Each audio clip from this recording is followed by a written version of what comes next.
Anio alahady fa 7 volana avril taona 2024. Alahady fahatelo amin'ity volana ity, alahady voalohany manaraka ny Paska, alahady izay banjinantsika alo hevitra manokana trano manao hoe Vavolombelon'ny fitsanganan'ny Tompo ny mino. Ho aminareo rehetra ny havana ny fiadanan'i Jesosy Kristy Tompontsika. Andesika iaraitsangana zao ideran'Andriamanitra amin'ny Salamo fa 7. Salamo fa 7 ny andininy voalohany sy ny faharoa.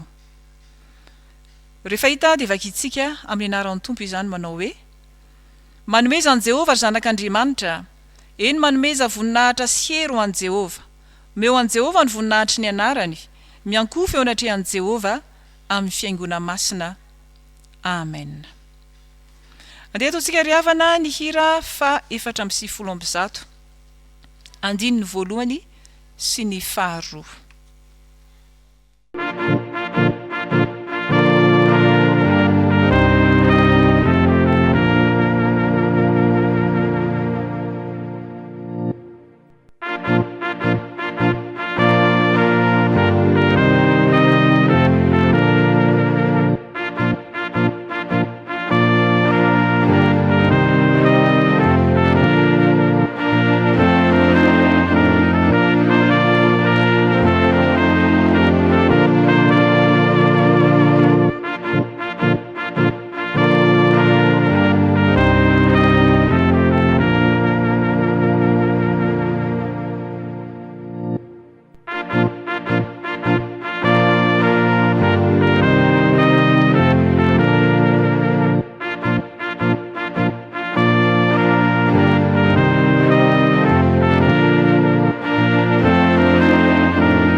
Ivavaka isika ry havana.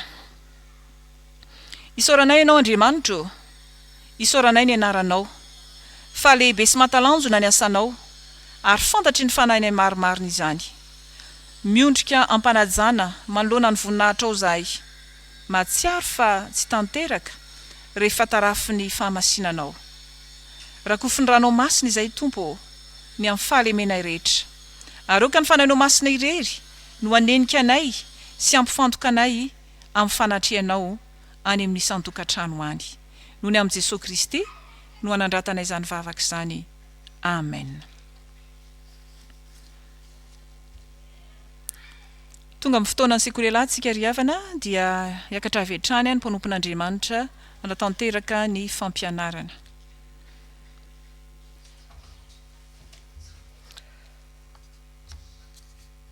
Tonga eo amin'ny 10 minitra ny sampana sekoly alahady sika izao iangaviana ny mpianatra sekoly alahady rehetra ny zatovy sy ny tanora hitsangana ivavaka isika. Ivavaka isika. Tompo misaotra anao zahay fa nomenao fotoana ahafahana indray mbola mandreny teninao, na dia ao anatin'ny fijanonana trano azy zahay dia mbola afaka mitenina aminay indray ianao anio. Mitenena Tompo fa vonina iaino anao zahay. Misaotra Jesosy. Amen. Ny tenin'Andriamanitra izay akana fampianarana androana dia ao amin'ny filazantsara araka ny Jaona. Filazantsara araka ny Jaona 5:12, andininy 7:12. Filazantsara araka ny Jaona 5:12, andininy 7:12. Rehefa hita dia rahantsika rehetra mamaky mafy amin'ny anaran'ny Tompo manao hoe: tsy misy manana fitiavana lehibe noho izao dia ny manolotra ny ainy hamonjy ny sakaizany. Averintsika rehetra na dia any atokantrano azy tsika, averintsika rehetra mamaky amin'ny anaran'ny Tompo atao mafy be manao hoe: tsy misy manana fitiavana lehibe noho izao dia ny manolotra ny ainy hamonjy ny sakaizany. Jesosy Kristy rakizy ry mpianatra sekoly alahady ry zatovy sy tanora no niteny izany teny izany. Fa raha misy manana fitiavana ny sakaizany dia manolotra ny ainy. Dia fantaniana mipetraka hoe efa nisy navita an'izany ve? Dia isika ny vavolombelona fa tena nisy navita an'izany. Vavolombelona izaho sy ianao. Tena nisy navita an'izany tsy izy izany fa i Jesosy Kristy Tompo. Vao avy nankalazaintsika tamin'ny lahady ny fitsanganan'i Jesosy Kristy tamin'ny maty izay nankalazaintsika ny Paska ka nanehoany fa velona izy ary vavolombelona izany tsika antony havelomantsika mandraka ankehitriny. Dia raha tsotra sy adika mazava zany zany tenin'i Jesosy zany dia hoe tsy fitiavana tenenina fotsiny ihany fa tena fitiavana manolotra ny ainy amonjy ny sakaizany. Osika hoe izay ary mbola mijanona trano nery zoky fa izao ao anatin'ny fijanonana trano io mihitsy no anehoantsika fa tena afaka manao zany pratika ny tenin'Andriamanitra zany sika satria mihinana sakafo tsara tsika ao anatin'ny tokantranontsika ao, mihinana goûter tsika fa ny fiarahamonina misy atsika, misy namantsika mety mpiara-mivavaka amintsika, mpiara-mianatra sekoly alahady mety tsy manana izy na dia nohaniny aza. Dia izany zany tena ahafahantsika mampiatra zany tenin'Andriamanitra zany, zany tenin'i Jesosy Kristy zany izarao izay anananao. Raha manana vary ianao dia aza miteny hoe efa anjarako ty, fa izarao sao tsy manana le namanao. Raha manana fotsim-bary roa kapoaka ianao na ray kapoaka dia izarao amin'izay tsy manana. Jereo reny namantsika ireny fa izany mihitsy no nahatonga Jesosy hiteny an'ity teny ity ifampizarantsika izay rehetra ananantsika. Tantara kely anankiray izay anehoan'ity zazalahy kely ity koa ny fitiavany namany. Ny azy tsy fantany akory fanambarany ny tanterahany izany famonjena ny hafa izany. Tany ambanivohitra no seho ny tantara rehefa amin'ny fotoana ny orana na fahavaratra ozintsika dia ninjera ny tany, miotsaka ny tany dia sarina le lalamasinina, tapaka le lalamasinina. Noho izany zany raha misy masinina mandalo dia mety ho voan'ny voina na accident ozintsika eo amin'ny toerana io. Ity zazalahy kely ity dia nahafantatra hoe misy lalana masinina tapaka eo satria vao ora vitsivitsy tao aorianan'izay nakavily izy. Mpianatra sekoly alahady ity zazalahy kely ity. Rehefa fantany tsinjony fa amina kilometatra maro misy masinina andalo eo, tazany lavitra, dia inona no nataony? Nitady-hevitra izy izay hanambarana an'io masinina io fa tsy azo alety io lalany ity satria miteraka loza. Tsy hita ndraiky izy izay natao. Ny aneriny dia izao hoe nesoriny t-shirt teny aminazy, ny akanjony izay loko fotsifotsy, dia nodidiny ny tanany dia rehefa didina ny tanana mazava ho azy fa mandeha rà, dia no fitosany tamin'ilay akanjo tamin'ilay rà ilay akanjony mba hiloko menamena satria raha misy mpamily anankiray na fiaran-dalamby io na tomobila fiara ety amin'ny arabe dia ny loko mena no mora hitan'ny mpamily indrindrany. Dia nolokony tany fitosany tamin'iny raha iny ilay akanjony dia naky vilivilina ohatr'izao teo amin'ny lalana masinina. Kanjo kosany rehefa hitan'ilay masinina soferan'ilay fiaran-dalamby lavitra be izy dia nijanona ilay fiaran-dalamby. Ary rehefa nijanona tafajanona teo anoloany ilay fiaran-dalamby dia avitra ny ain'ilay olona rehetra tao anaty fiaran-dalamby. Tahaka izany ny zavatra rehetra izay azontsika hamonjena ny hafa. Fa isika izay ao anatin'ny fijanonana trano dia anahaka an'i Jesosy Kristy isika. Ny Jesosy dia ny ainy mihitsy no natolony, fa ny antsika dia izao hoe izay azontsika atolotra mitovitovy amin'ny aina tahaka ny Jesosy. Mety ho sakafo izany satria aina koa izany. Dia mino izoky mino izandry zatovy sy ny tanora fa ifampizara amin'ny fiarahamonina amin'izany hafatra izay tiana ampitaina tao anatin'ny 10 minitra izany. Ho an'Andriamanitra irery ny voninahitra. Amen.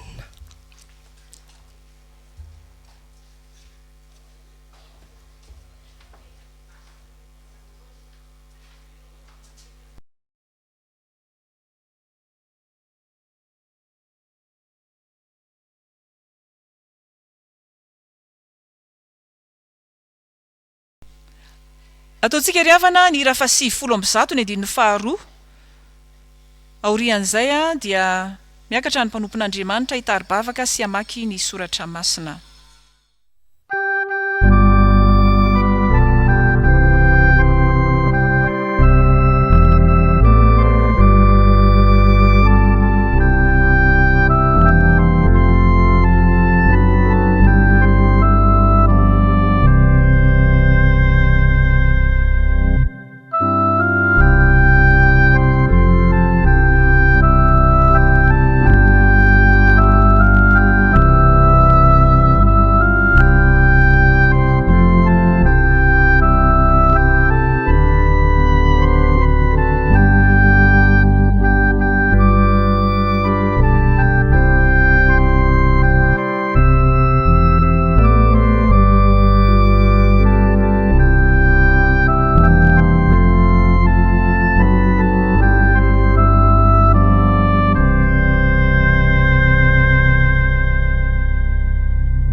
Yara iombafaka sika tompoko.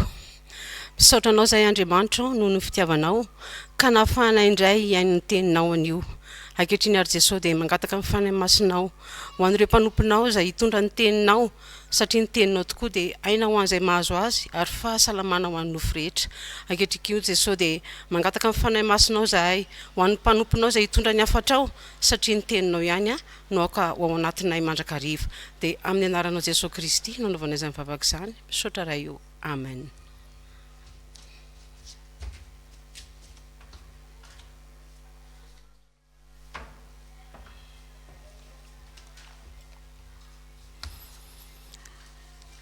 Amaky ny soratra masiny sika riavana zany dia hitantsika ao amin'ny fanekena taloha boky ny Daniela mpaminany toko 12 andiny voalohany ka hatramin'ny fahatelo. Boky ny Daniela mpaminany toko 12 andiny voalohany ka hatramin'ny fahatelo. Rehefa hita dia vakina amin'ny anaran'ny Tompo. Ary amin'izany andro izany dia hitsangana Mikaela andrian-dehibe izay mitsangana hiaro ny zanaky ny firenenao. Ary isy andro fahoriana izay tsy nisy tahaka azy hatr'izay nisy ny firenena ka hatramin'izany andro izany. Ary amin'izany dia ho afaka ny firenenao dia izay rehetra hita voasoratra ao amin'ny boky. Ary maro amin'izay matory ao amin'ny vovoky ny tany no hifo. Ny sasany ho amin'ny fiainana mandrakizay ary ny sasany ho amin'ny enatra sy ny latsa mandrakizay. Ary izay endry dia mirapiratra toy ny famirapiratry ny lanitra ary izay mamerina ny maro ho amin'ny fahamarinana dia ho tahaka ny kintana mandrakizay tory. Amen.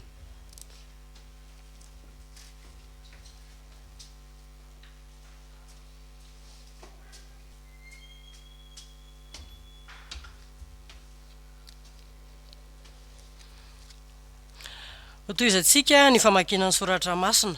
Filazany tsara araka ny Luka toko 7:20 raisiny amin'ny 7:7 ka hatramin'ny 7:7. Filazany tsara araka ny Luka toko 7:20 raisiny amin'ny 7:7 ka hatramin'ny 7:7.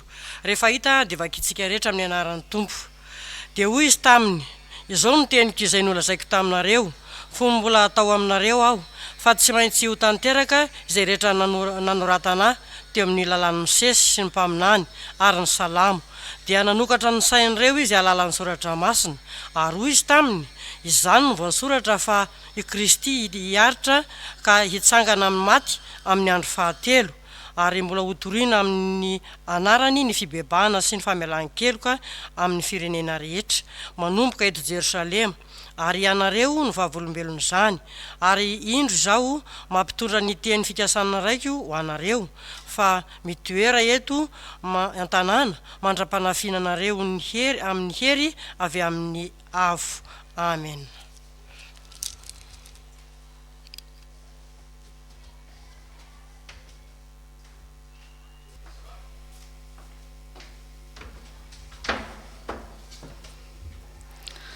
Ho faranatsika ny famakinany soratra masina. Izany dia hitantsika amin'ny asan'ny apôstôly toko 2 andininy 7:20 ka hatramin'ny 9:30. Asan'ny apôstôly toko 2 andininy 7:20 ka hatramin'ny 9:30. Rehefa hita dia ho vakiako amin'ny anaran'ny Tompo. Ry rahalahy, aoka ilaza aminareo marimarina ny amin'ny Davida patriarka, fa efa maty izy ka nalevina koa. Ary ny fasany eto amintsika mandrakandroany. Ary satria mpaminany izy ka mahalala fa Andriamanitra efa nanao fianianana taminy, fa izay ateraky ny kibony no hipetraka eo ambonin'ny seza fiandrianany. Koa raha mahita raha teo izy dia nilaza ny fitsanganan'i Kristy fa tsy nafoy ho any amin'ny fiainany tsy hita izy, ary ny nofony tsy tratry ny loha. Izany Jesosy izany dia efa natsangan'Andriamanitra ary Vavolombelon'ny izany izahay rehetra. Ary rehefa nasandratry ny tanana ankavanan'Andriamanitra izy ary nandray tamin'ny ray ny fanahy masina izay nokasainy, dia efa nampilatsaka izao hitanareo sy renareo izao izy. Fa tsy Davida no niakatra tany an-danitra, fa hoy izy, Jehovah nilaza tamin'ny Tompoko hoe mipetraha eo an-tanako ankavanana ambara-panaoko ny fahavalonao ho fitoeran-tongotrao. Koako fantatry ny taranaky ny Israely rehetra marimarina fa iny Jesosy nomboanareo tamin'ny hazo fijaliana iny dia efa nataon'Andriamanitra ho Tompo sy Kristy. Ray masinao, mana-masinana amin'ny fahamarinana, ny teninao ny fahamarinana. Amen.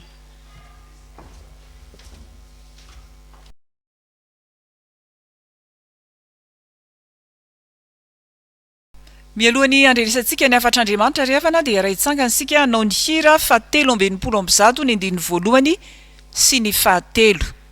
Hira fahatelo ambenipolo amby zato ny andininy voalohany sy ny fahatelo.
Revana malalo amin'ny Tompo, mbola mampitombola amintsika hatrany ny fiadanana avy amin'Andriamanitra Ray Jesosy Kristy Tompontsika. Ny tenin'Andriamanitra izay hotoriana amintsika dia araka izay hita ao amin'ny filazantsara. Filazantsara araka ny Marka toko 7:20 ny andininy fa 4:70 hatramin'ny fa 5:70. Ity filazantsara ny Luka toko 4:20 ty ry havana no mamarana ny boky ny filazantsara ny Luka. Izay ahitantsika ny nitsanganan'i Jesosy tamin'ny maty, nisehony tamin'ny izy roalahy izay nandeha tany amin'ny lalana makany Emosy, ary izay manokana sy miavaka eto dia ny nisehony Jesosy Kristy tamin'ireo mpianatra izay niangona tamin'ny toerana anankiray.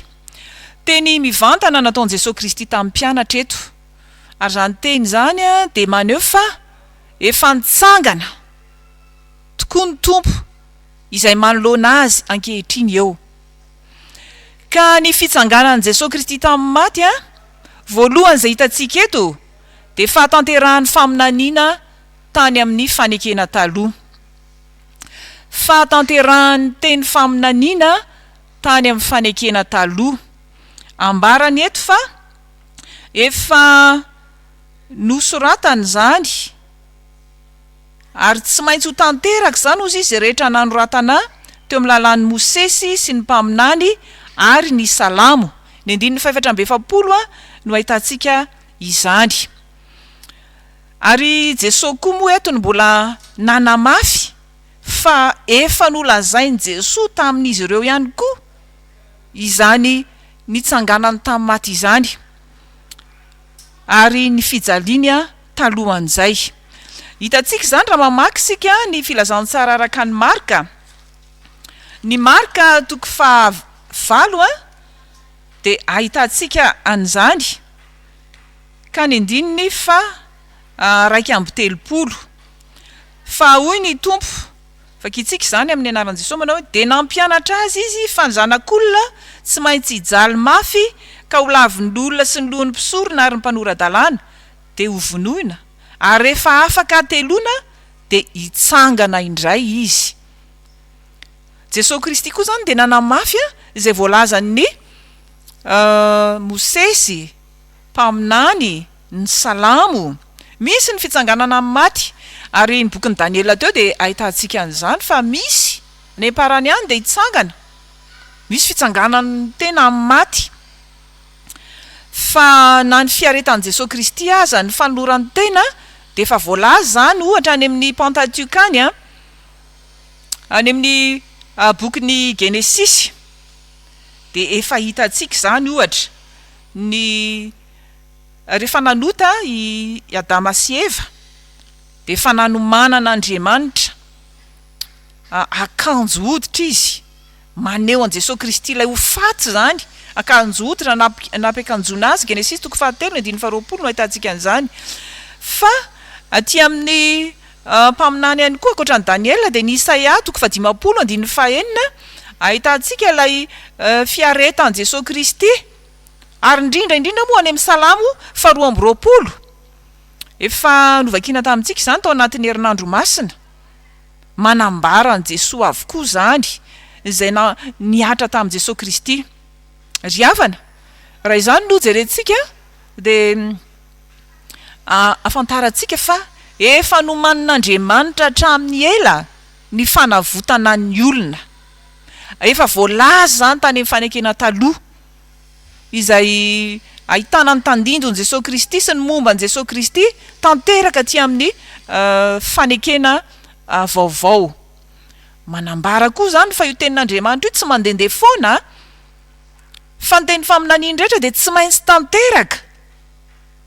Mariko aza de nilaza an'izany rehefa nitondra voaka an Jesosy Kristy izy any amin'ny Luka 1:7-13 manao hoe fa tsy misy tsy ho tanteraka ny teny rehetra ataon'Andriamanitra. Marina, azo antoka, tsy miova ny tenin'Andriamanitra ry havako. Ary zany ihany no ifikirantsika, zany no antony finoantsika. Ny teny zao tontolo zao mety mivadibadika, mety marina amin'ny fotoana anankiray fa tsy marina intsony, mety ho lany andro, fa ny tenin'Andriamanitra de velona, ny tenin'Andriamanitra de tsy maintsy tanteraka sy to. Ary izany dia manome toky antsika koa sy manome fanantenana, fa raha milaza izy fa tsy maintsy mbola ho avy indray zany fiavian'i Jesosy Kristy zany de tsy maintsy ho tonga. Efa voalaza taloha izany, mbola verimberina mandrakariva izany, tsy maintsy ho avy izany. Ry havana, miorena amin'ny tenin'Andriamanitra. Fa mampatsiaro antsika koa ny zavatra misy rehetra izay iainantsika.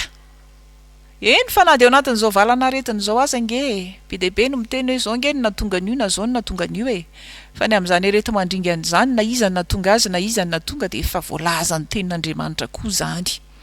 Ary mivaolana amin'izany efa nolazainy tenin'Andriamanitra efa any amin'ny fanekena taloha any de efa hitantsika ihany koa zany. Ny anjarantsika de ny mino, manaiky ny tenin'Andriamanitra. Mety vanim-potoana ela no ary teny izany tokoa moa no elanelan'ny fanekena taloha sy ny fanekena vaovao. Fa na ela aza tsy maintsy tanteraka zay ambaran'ny tenin'Andriamanitra ry havako malala. Tsy maintsy tanteraka dia andraso. Fa impaminany hoe na de iverintsika aza fa mitaredretra zany tenin'Andriamanitra zany, andraso ihany fa ho avy.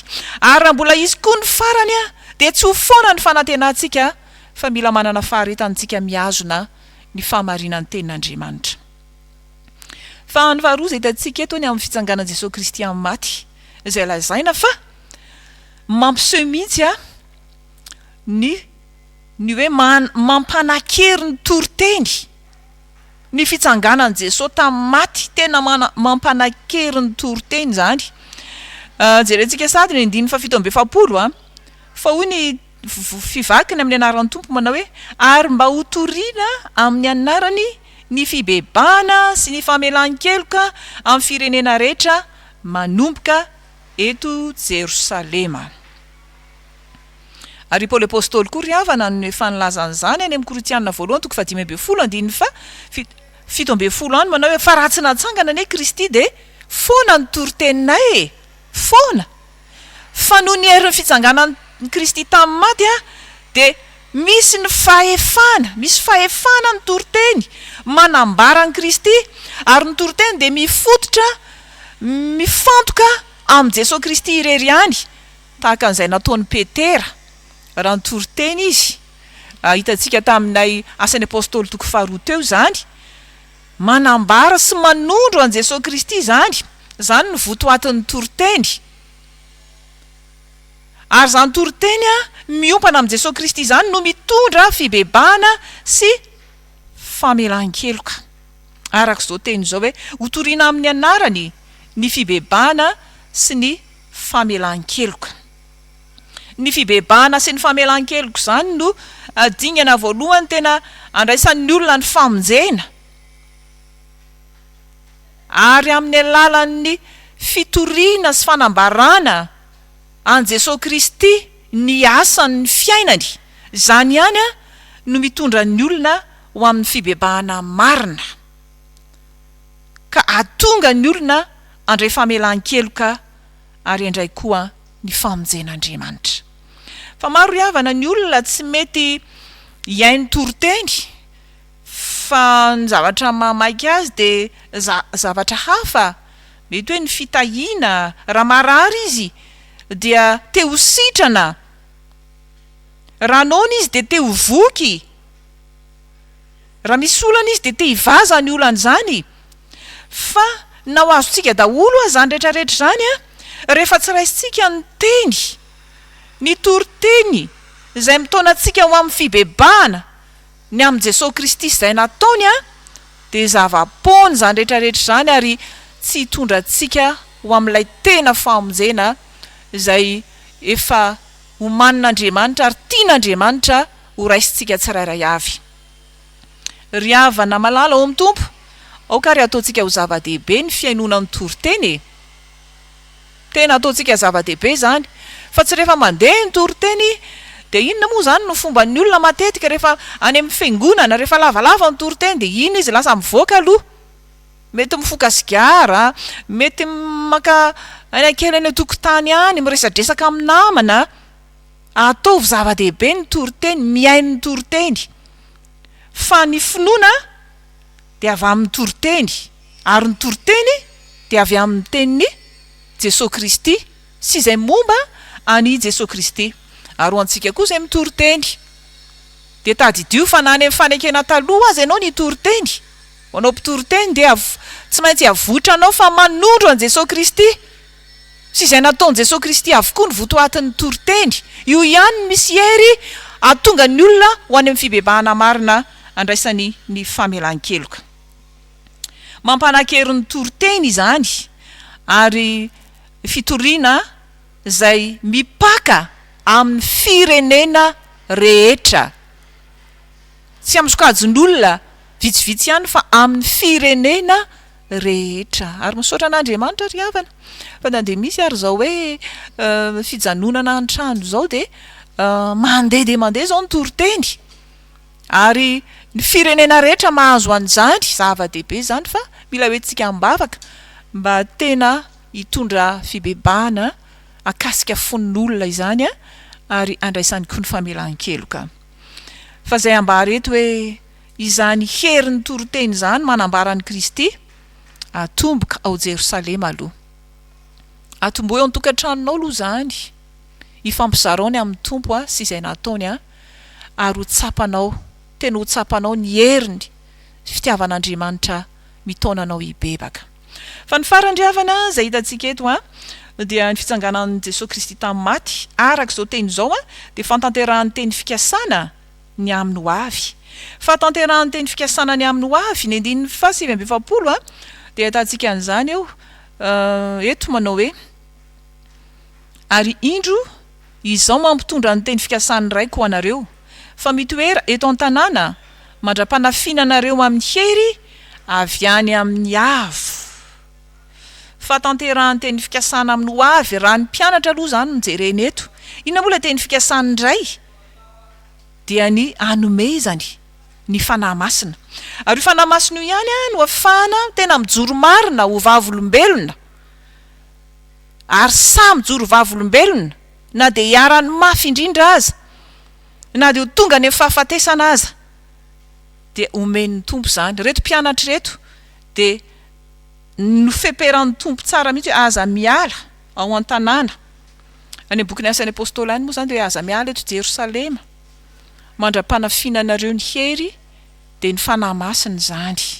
Vokatry ny fitsanganan' Jesosy tamin'ny maty zany ry havana, fa rehefa hitsangana izy dia hiakatra any an-danitra anome ny fanahy masina. Ry havana malala ao amin'ny tompo, nantsoina tokoa tsika ho vavolombelon'ny fitsanganan'ny tompo amin'ny maty, isika mino. Le teny fikasana amin'ny ho avy efa tanteraka ary efa omen'ny tompo atsika zany ankehitriny. Tsy andrasana ela intsony fa efa omen'ny tompo atsika zany ankehitriny. Fa amin'izao fijanonantsika ao an-trano zao dia tahaka n'izay tenen'ny tenin'Andriamanitra eto hoe mitoera aloha ao an-tanàna mandra-panafinana anareo amin'ny hery avy any amin'ny avo, dia ataovy tena ho feno fanahy masina ianao, mangata mitala ho mba ho fenonan'izany fanahy masina zany ianao. Hery izay ahafahanao mijoro vavolombelona rehefa misokatra amin'izay hoe afaka mandeha amin'izay tsika, dia tsy falifaly fotsiny hoe tena afaka aty, fa ny zavatra ataonao dia misy aina, misy hery avy amin'ny fanahy masina, misy aina vaovao mihitsy izay anananao, izay azonao tao anatin'izany fijanonana tao an-trano zany entinao mitondra fiainana vaovao ihany koa ho an'ny olona mijoro vavolombelona sy mitory ny filazantsara, ny fibebahana sy ny famelan-keloka. Fa izany no andrasan'ny tompo amintsika ry havana.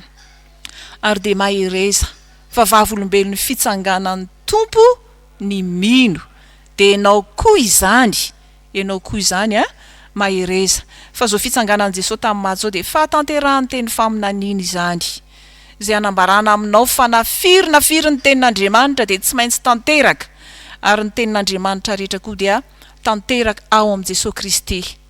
Omeny ianao amin'ny Jesosy Kristy dia mahatokiza ny teny zany. Fa ny fitsanganan' Jesosy Kristy tamin'ny maty koa ry havana dia mampanan-kery ny toriteny izay ataonao mba hitona ny olona amin'ny fibebahana marina zany, hifanena amin'ny Kristy ny olona, ary mba hanondro ny Kristy mazava izany toriteny izany, hitondra fibebahana sy famelan-keloka ho an'ny firenena rehetra. Ary indrindra ny fitsanganan' Jesosy tamin'ny maty dia antoka sy toko atsika fa namanome atsika koa ny fanahy masina izy. Dia ho aminareo anie izany tenin'ny tompo izany. Amen.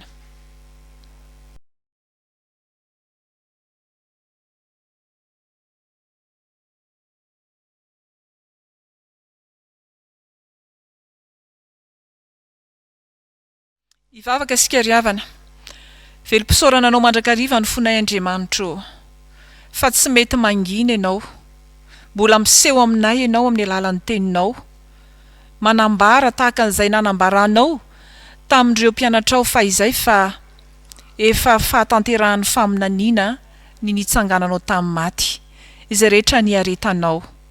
Marina ianao, marina amin'ny teninao ianao, ary ataovy mahatoky izany teninao izany izahay. Fa ao amin'ny teninao ihany no anananay hery hitombon'ny finoana. Misaotra anao izay Tompo fa mbola maniraka anay ianao hitory ny teninao marina ka hitondra fibebahana sy famelan-keloka ho an'ny olona izany.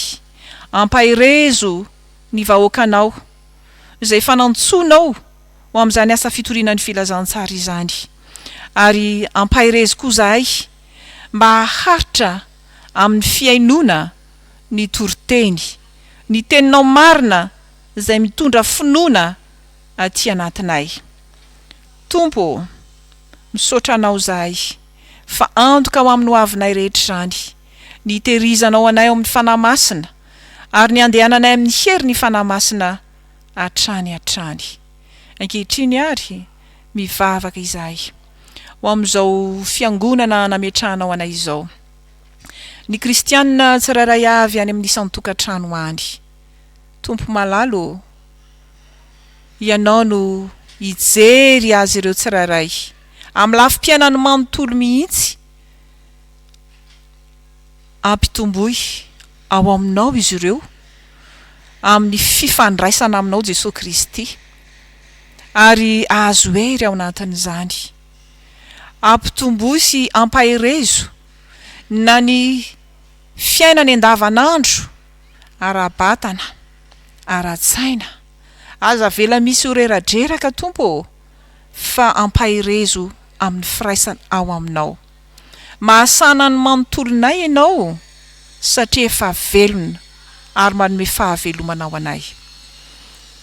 Mivavaka izahay ho an'ny marary rehetra na iza naiza amin'ny toeram-pitsaboana samihafa na inona karazana aretina, eny any amin'ireny toby ireny ihany koa, any amin'ny isan-tokantrano, vangio tsirairay avy Tompo, aoko fantatra izy ireny fa velona ianao, miasa ianao, ary nefa nandefa ny teninao ianao, ary ny teninao koa dia aina ho an'ny mahazo azy fahasalamana ho an'ny nofo rehetra.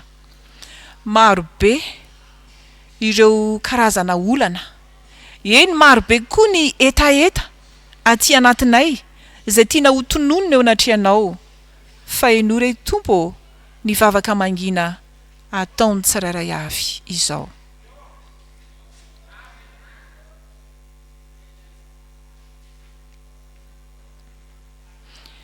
Dia apetraka eo am-pelantananao ihany koa Tompo ny fiainan'ny fiangonana izay fa nantsonao hitoromarina ny herin'ny fitsangananao amin'ny maty. Ampaherezo ny tsirairay avy ao anatin'izany, manomboka amin'ireo birao foibe, mpiandraikitra foibe sy ny sanambaratongany avy any amin'ny synodam-paharitany any amin'ny Mpitandrina ahery eo aminao zahay. Fantatrao ny olana amin'izao fikatonany trano fiangonana izao, fa ianao no hanampy amin'ny lafiny samihafa amin'ny fiainam-piangonana rehetra.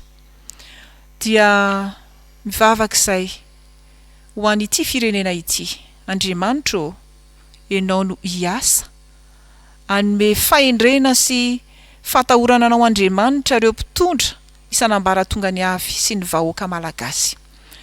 Ary izany vavaka rehetra izany dia iombonanay amin'ilay nampianarinao manao hoe: Rainay eo izay any an-danitra, ho amasinina neny ianaranao, ho tonga neny fanjakanao, atao aneny sitraponao ety an-tany tahaka neny an-danitra. Meonay noho izy anina saza ho annay, mamelany elokay tahaka namelana izay meloka taminay, aza mitondra anay amin'ny fakapanahy, manafana amin'ilay ratsy, anao ny fanjakana sy ny hery ary ny voninahitra mandrakizay. Amen. Aoka hitsangansika ry havana hijoro Vavolombelon'ny finoana izay ananantsika. Hitsangansika dia hiteny mafy, hijoro Vavolombelona ka ataontsika ny fanekem-pinoana laharana fahatelo. Fanekem-pinoana laharana fahatelo manao hoe: mino an'Andriamanitra tsy toa aho izay mpanao ny lanitra sy ny tany. Andriamanitra dia fanahy, Andriamanitra dia fitiavana, Andriamanitra dia manjakatra amin'ny taloha indrindra ka ho mandrakizay. Andriamanitra dia mampiseho ny fitiavana antsika, fa fony mbola mpanota isika dia maty hamonjy antsika Kristy. Mino an Jesosy Kristy zanalahy tokana tompontsika aho, tonga izy hitady sy hamonjy ny very. Izy no lalana sy fahamarinana ary fiainana, izy dia tsy miova ho maly sy ny ho ary mandrakizay. Mino fanahy masina aho, izy no nanambara tamin'ny fanahintsika fa zanak'Andriamanitra isika. Fanahy iray ihany no anaovam-batisa antsika rehetra ho tena iray, ny fandresena izay ento mandresy izao tontolo izao dia ny finoantsika. Tompo, ampitomboy ny finoanay. Amen. Petraka isika ry havana. Tonga amin'ny anjara fotoana isika ry havana izay anatanterahana ny rarahan'Andriamanitra.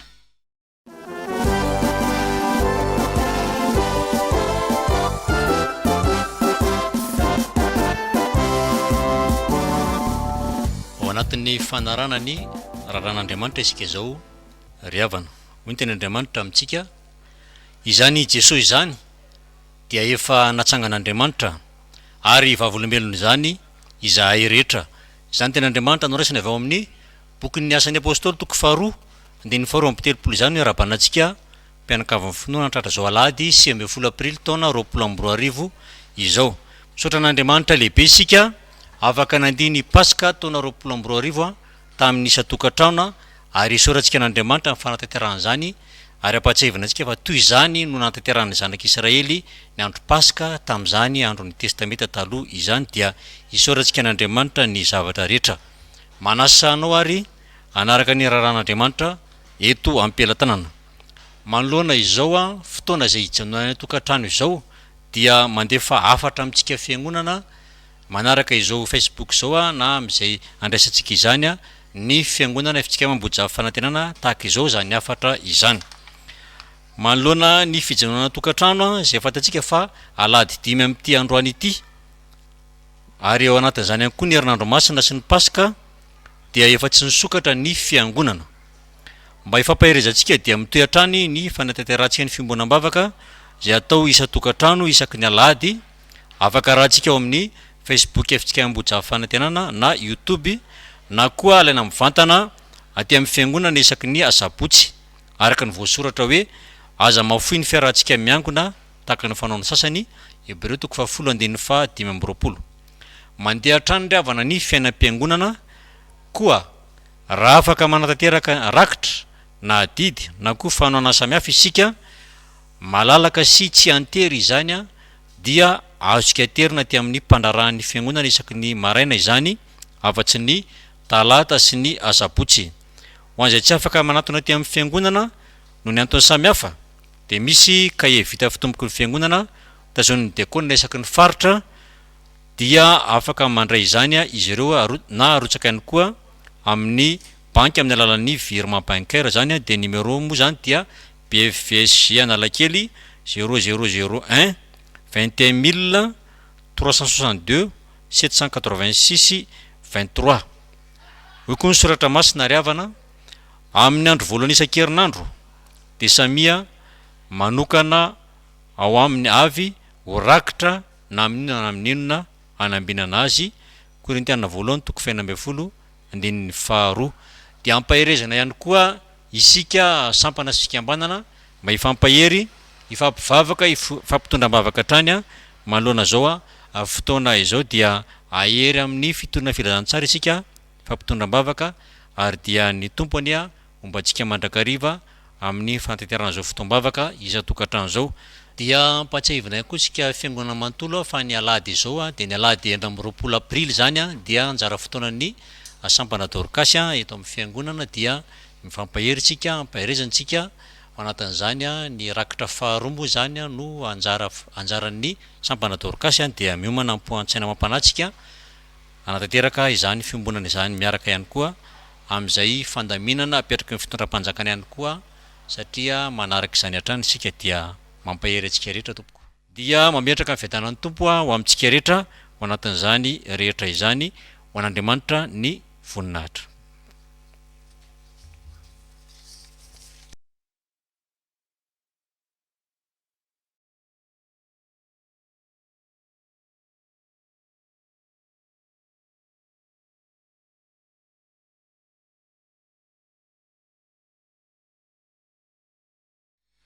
Tonga amin'ny fotoana izay natanterahana ny rakitra isika ry havana ho anao izay afaka manao izany dia ataovy amin'ny fifaliana izany. Raha tsy afaka kosa moa ianao dia mivavaha avaozo ny fanorantenanao an'ny tompo. Fa ny firana fanampiny fa 4 no tanterahantsika.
dia retsanganytsika ry havana anolotra ny rakitra sy andray ny tsodrano aorian'ny tsodrano a dia ny hira fa 3:7 3:7 ka ny andininy voalohany ihany a no ho tanterahantsika rehetra.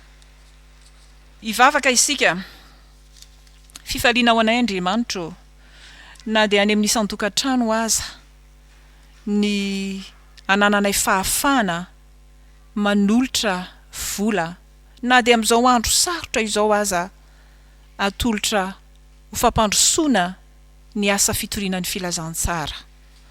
Misaotra anao zay no izany ary raisy Tompo fa vokatry ny fonay ho an'izay tsy manana kosa Jesosy amangy azy ireny manokana ianao ary hanome sahaza mandrakariva.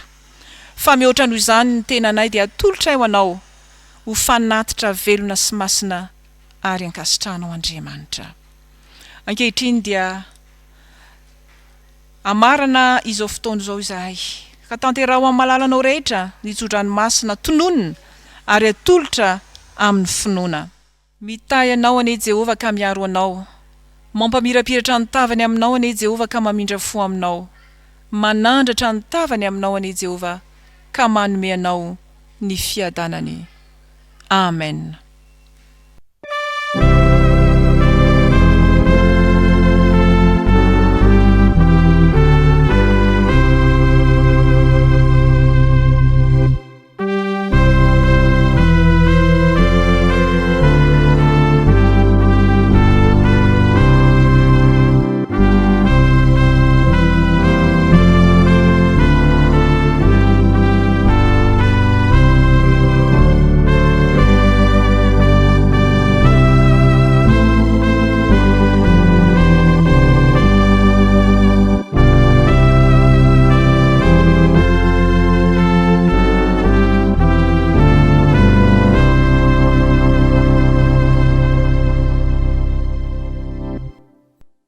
Petraka isika dia manao vavaka mangina. Ho an'Andriamanitra irery ny voninahitra amin'ny anaran'ny Ray sy ny Zanaka ary ny Fanahy Masina. Amen.